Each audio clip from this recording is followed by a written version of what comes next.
Guess what state I'm in? If you said California, you are right. California, man. My whole 3 years of trucking, this is the worst place to do business, the best place to visit, ever. But you say, James, it couldn't have went wrong again. There's no way it went wrong again, right? Wrong. See how long we've been sitting in this darn truck. 3 hours. Well, whose fault is it you were sitting there 3 hours? Oh, they just started loading me as soon as I started the video. What a coincidence. Okay. So, whose fault is it? If it's not your fault, then it's the shipper's fault. If it's not your ship, if it's not the receiver's fault, then it's the dispatcher's fault. Gotta be one of the three things, right? Not necessarily. Because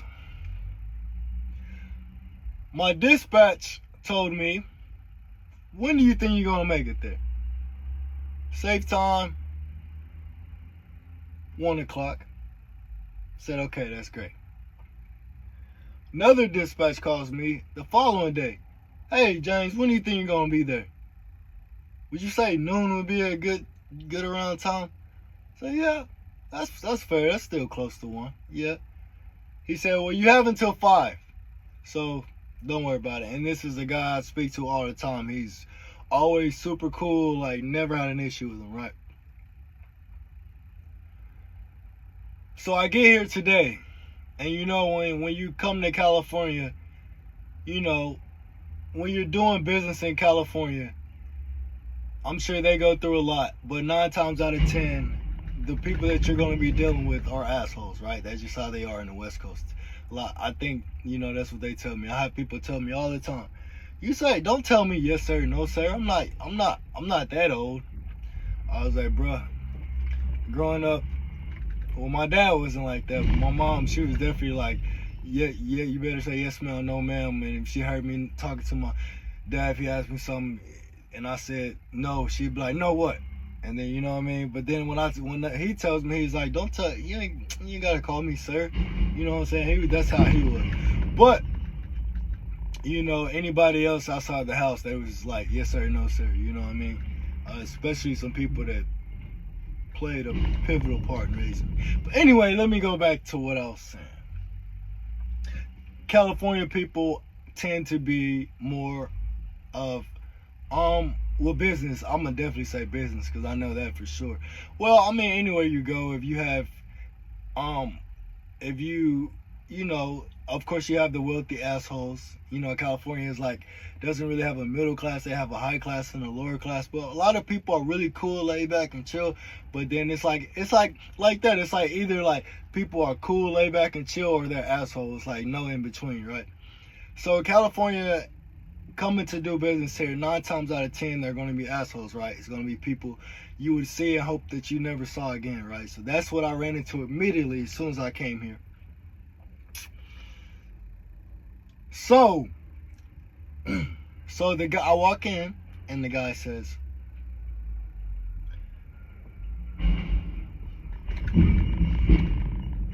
you were supposed to be here at 12.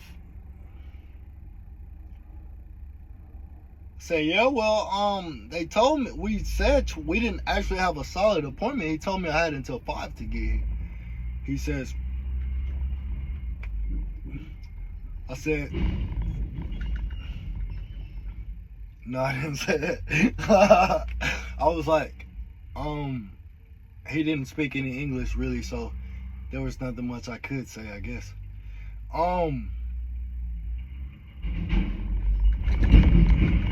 So he said, he started talking to another guy, and then the other guy translated. He said, you were supposed to be here. You had an appointment at noon. I said, well, they told me I had until 5 to get here. And he says, dude, we got like 4 other trucks ahead of you. Like, I'm like, I got some time. I don't gotta pick up a load till 60 miles away till tomorrow.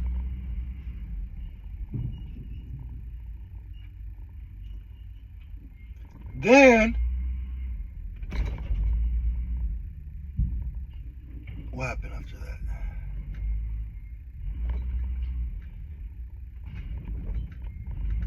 He said, well, I said, yeah, that's fine. After, that's fine. I got time. It's 1 o'clock right now. So then, so he said, okay, that's fine, man. Just go ahead and sign in, and you're just gonna have to wait outside until we call you. I said, okay, that's fine. He just called me. Hold on. Okay. All right. He just gave me the thumbs up, guys. All right. So can y'all bear with me for like 5 seconds until I come back? Like, I'll be right back. Hold on. It doesn't take too long. All right. That was quick. Okay. Yeah. So like I was saying. So he tells me I have to wait. I say, fine. I have some time. I have till tomorrow. And then, so I go outside, get back in my truck. And as soon as I hop in my truck,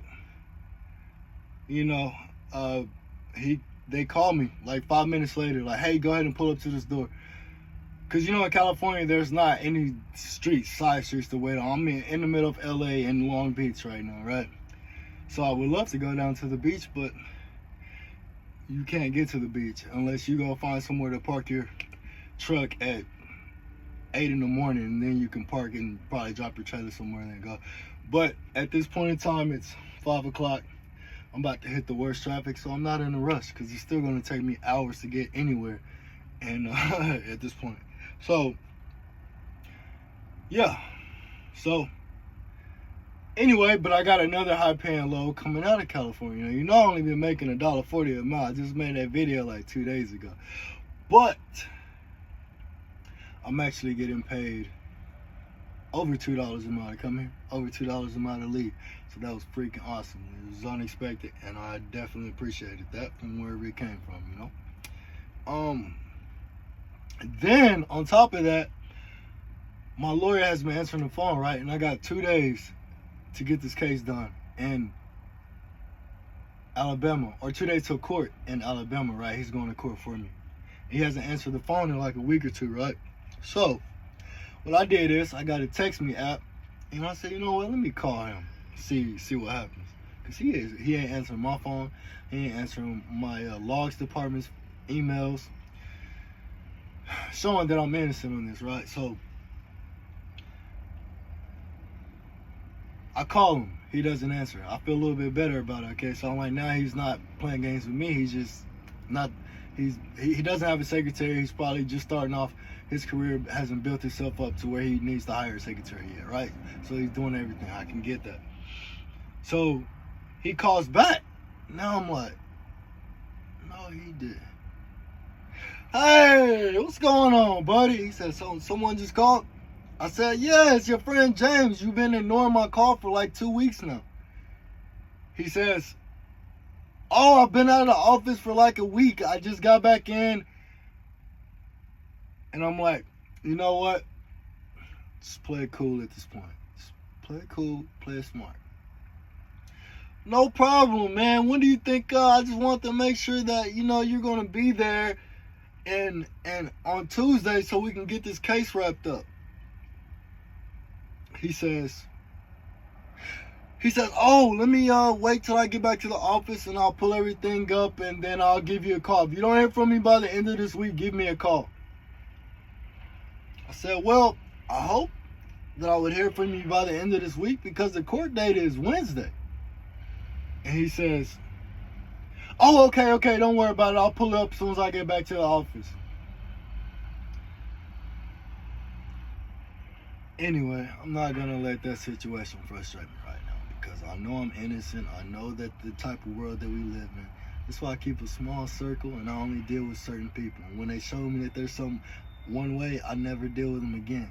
Ever in life. Ask anybody who knows me personally. You got one time to do James wrong and he will never deal with you again. and that is a fact. So, anyway, you know, you just have to deal with these people, you know, and they're everywhere, so it's not like you can't really not run into them, especially when you're doing business, you know what I mean? So if you find you a good group of people that you're doing business with, man, you keep them around, and you know what I'm saying, and hopefully that y'all can be, you know, fruitful, you know? Anyway, so yeah, I'm back in California, but I'm about to end this video because I'm about to go hit like 2 hours worth of traffic to get 20 miles. I'm prepared for it. I know it's coming. I'm prepared to get cut off 1,000,000 times. I'm prepared to go through unnecessary accidents or bumper to bumper accidents that, and you know, they're gonna just sit in the middle of the highway, and LA is gonna be even worse. These are just things when you're going in LA, you have to be prepared for, especially in the truck, because nobody care about you driving in that truck, and you gotta realize you're the professional. You drive more than they do, even though they might be 4 times your age. You know what I mean? You still are the professional. You know what I mean? So, and then California, ooh, is bad. California is bad. Texas is bad, and I'm in Texas every week. Texas bad, California bad, Florida bad, Atlanta horrible. These are just places in trucking that you just know. But you know where they are at, like friendly drivers at? Like Iowa. Surprisingly. Well, not really. Well, yeah, kind of. But you know, like certain places you go to, and people they're courteous, and when somebody like actually like if you're in a semi and you're driving and you're trying to get over, and like 5 cars will pass you, and they'll see your blinker on, and they'll see you, and they'll race up beside you to pass you, because nobody wants to get behind a semi, right? I get it. All right, so yeah, I'm good. Yeah, I got it. Yeah, we good. Yes, sir. All right. No, you good. You good. I got it. Yeah, yes, sir. All right. But okay, yeah, what was I saying? Yeah, but then some people, you know what I mean, so you appreciate those people that are ready to come by. Then when it happens, you're kind of like, something ain't right. You know, but then you gotta realize that there are some still courteous people out in the world, right? So, yeah, man. So, all right, let me pull out the gate real quick so they can, so they don't have to worry about me being on this lot. Anyway, yeah, so I'm gonna cut this video short, and you know, but I got one more traffic thing. The semi drivers, that because you're governed, right? So I'm governed at 71 miles per hour. So when the driver is driving 68, and then he's driving 70, and then he's driving 65, and then he's driving 70, and then so you get to the point where you gotta pass him, because I have to always be 5 seconds behind, right?